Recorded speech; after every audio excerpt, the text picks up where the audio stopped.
The opening text states that, after the 9/11 attacks in 2001, America sent 1,300 troops to Afghanistan. By December 2011, the number of U.S. troops there had increased to 98,000. The military hired translators to assist them, offering visas for the translators and their families in return. On a hot day, Master Sergeant John Kinley and his team are at a checkpoint. They have a translator named Hey who helps them question drivers about their vehicles. One driver gets upset about the questions. Kinley instructs Hey and another team member, Jizzy, to search the back of the truck. The driver starts to panic and tries to run away, but Kinley anticipates what will happen next. A bomb detonates. Kinley and his team feel sorrowful for the loss of Jizzy and Hey. Kinley needs to find another translator, and after receiving strong recommendations, he selects Ahmed. Ahmed is smart, reserved, and determined. Kinley believes Ahmed won't cause any problems. The following day, the team is patrolling the streets when they reach a building at the end of the road. Ahmed recognizes the building and suggests that they might need extra assistance to find what they are searching for.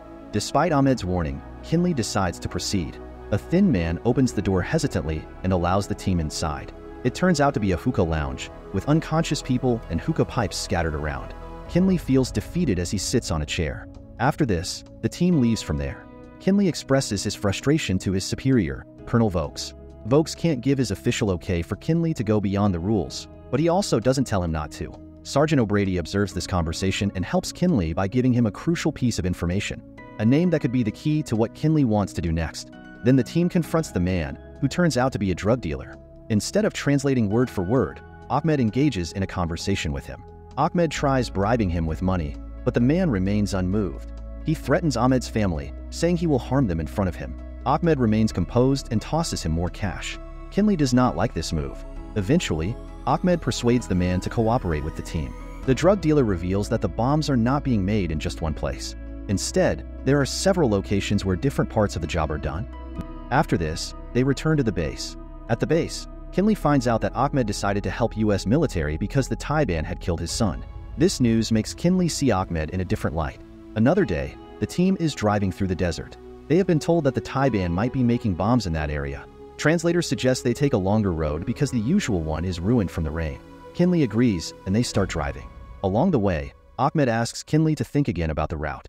Kinley stops the vehicles and orders 2 men to scout the area from a nearby ridge, while another contacts the surveillance team. The ridge appears clear with no sign of anyone waiting for Kinley's team. Kinley turns to address Ahmed, but to his shock, Ahmed has the second translator pinned to the ground with a gun at his neck. Kinley points his gun at Ahmed and demands that he drop his weapon. Ahmed hesitates, but then the second translator reveals that the Taliban has taken his family hostage. Just then, they get confirmation from surveillance team that an ambush was indeed close at hand, and Kinley's team narrowly avoided it. Kinley instructs the team to head back to the base. At night, Ahmed comes to his home. His pregnant wife, Basira, asks him when they get visa for USA. He tells her it will take some time. The next day, the team head out to a place in the desert where they believe bombs are being made. They raid the house and find different kinds of guns and bombs there. Kinley calls for backup, which will arrive in 15 minutes. Knowing they can't stay in one spot for too long without risking danger, the team decides to move forward and investigate further. They stumble upon 3 men torturing an Afghan man, but unfortunately, they arrive too late to save him. Soon after, more Taliban members show up, leading to a shootout.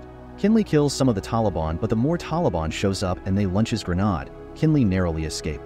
Tragically, the entire team perishes in the confrontation. Kinley and Ahmed manage to escape in one of the Taliban's pickup trucks, but they are pursued by a dozen enemy fighters. Eventually, the U.S. armed forces arrive and retrieve the bodies of the fallen team members. Kinley and Ahmed face a setback when their truck gets a flat tire. They leave the vehicle behind and use the terrain to their advantage, moving deeper into the wooded mountain area to evade their pursuers. Kinley and Ahmed are trying to get back to their base, but they can't because their radios don't work that far away. They have to stay in the mountains for the night. Meanwhile, the Taliban contact their leader, who orders them to capture Kinley and Ahmed at any cost. When Kinley wakes up, he hears a radio signal. It's the Taliban, and they're nearby. Knowing this, Kinley and Ahmed hurry towards the base. Suddenly, they run into 2 Taliban members in a valley and, with no guns, they have to fight them with knives and kill the both. On another hill, 2 more Taliban members are looking through binoculars and almost miss Kinley and Ahmed, but they see them at the last second. Now, Kinley and Ahmed have to fight back with guns, and the sound of the gunfire reveals their location to the Taliban. More Taliban arrives, and the both have to hide on cave. The 2 then head out from there and arrive in a strange house. The Taliban are keeping eye on them and trying to find them. Kinley and Ahmed rest in the house for some minutes, and Kinley attempts to locate a way out, but Taliban start shooting at him, wounded in the leg, stomach, and shoulder. When they almost kill him, Ahmed intervenes, eliminating the Taliban threat.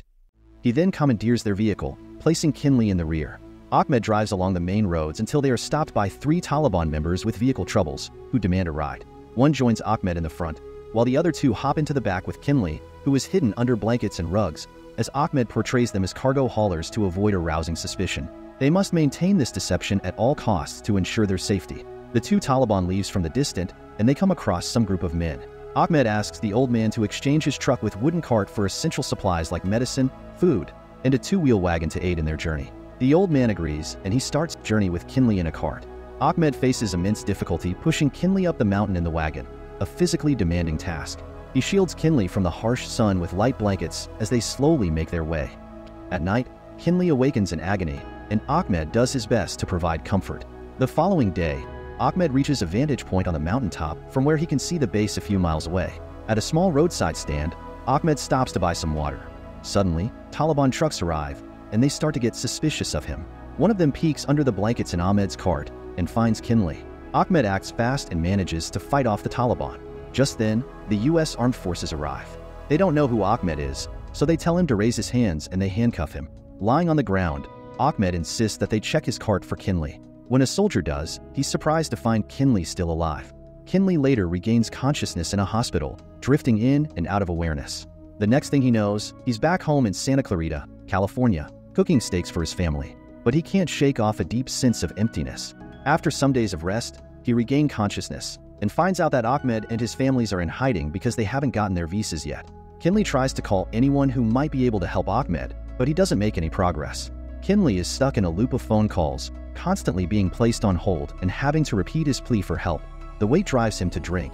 Alone in his office at night, the cycle of calls and drinking continues until he's abruptly disconnected, leaving him furious and feeling helpless. Meanwhile, in Afghanistan, Ahmed is in a perilous situation with his wife and infant. A warning call alerts them that the Taliban are on their way. They prepare to flee, and when an enemy enters their home, Ahmed takes lethal action to protect his family. They manage to escape into the crowded streets, where they blend in with locals at a dinner table to avoid detection. Once it's safe, they slip away in the back of a truck, narrowly escaping danger. Kinley is faced with a tough choice. He can hire private contractors to help, but it's expensive. His wife suggests they could get a second mortgage to pay for it. Kinley asks his boss, Colonel Vokes, to make sure the visas are ready when they need them as he is going to Afghanistan to bring Ahmed's family. Vokes tells him that the Taliban have put a price on his head, but Kinley is determined to go through with it for his own peace of mind.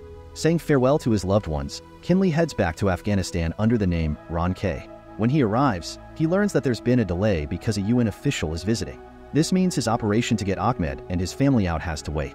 Kinley won't accept the delay. He insists on carrying out the evacuation immediately, as originally planned, even if it means going by himself. They give him a truck and all the equipment he needs, and he sets up a meeting with Ahmed's brother to start the rescue. Kinley meets Ahmed's brother in a local restaurant and provides Kinley with a driver to transport him to Ahmed's location. On their journey, they encounter a checkpoint. The worker there insists on inspecting the back of the vehicle, where Kinley is hiding. The situation escalates as the man gets too close, leaving Kinley with no option but to neutralize him. They dispose of the evidence along the riverbank. However, their actions attract the attention of a Taliban spy who informs his boss about this, and the boss tells him to tail Kinley. Ahmed is fixing the pickup truck, and when Kinley arrives and tells him he has their visa. At the same time, Taliban spy captures Kinley's picture and sends to his boss, who recognizes him and sends reinforcements and orders the spy to follow Kinley. They want him dead or alive. In a rush, Ahmed, his wife, and Kinley pile into the back of the driver's truck. The driver quickly realizes they're being tailed. Meanwhile, the tech specialist confirms Ron K. is actually John Kinley. The operations leader regrets not giving Kinley's mission priority and calls in a heavily armed support aircraft, known as an Angel, to provide assistance. As more Taliban forces close in on Kinley's location, Kinley and Ahmed open fire on the nearest vehicle to make it crash and block the path for the truck behind. Approaching a tunnel, they are forced to abandon their truck. Kinley instructs the driver to block the tunnel entrance to buy them time. Planting a grenade, Kinley sets it off just as the Taliban forces arrive, creating a barrier and delaying their pursuit. On the other side of the tunnel, they find temporary safety and engage in a firefight with the Taliban across a canyon. Amidst the chaos, Ahmed's wife shelters their baby within a shed on the dam. As the ammunition runs low, Kinley and the driver come under heavy fire. Ahmed uses the last of his pistol ammo to fight back. Just as the Taliban close in, a support aircraft, referred to as the Angel, arrives just in time. Its firepower eliminates the Taliban threat, allowing for a rescue. Kinley and the Ahmed family are airlifted to safety and transported back to the United States. In this way, movie ends here. Thanks for watching. Like and subscribe for more interesting movie recaps.